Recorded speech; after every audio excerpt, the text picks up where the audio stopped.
Welcome to the slop farm. Enjoy the video. You start by confirming account funding and KYC so orders can execute immediately. This avoids rejected trades.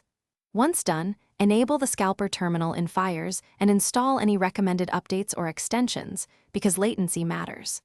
Next, create a concise watch list and choose a default time frame and order type.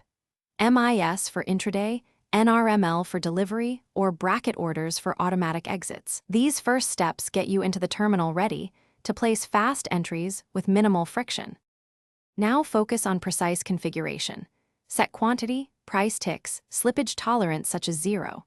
5. And order validity to control execution.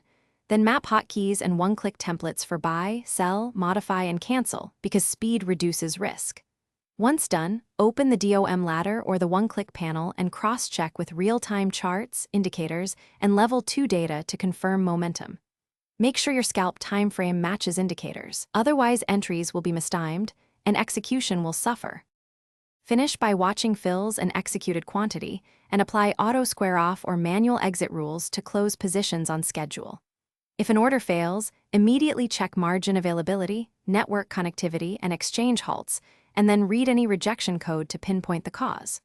Once resolved, review trade logs to tweak templates, slippage settings, and hotkeys for better performance.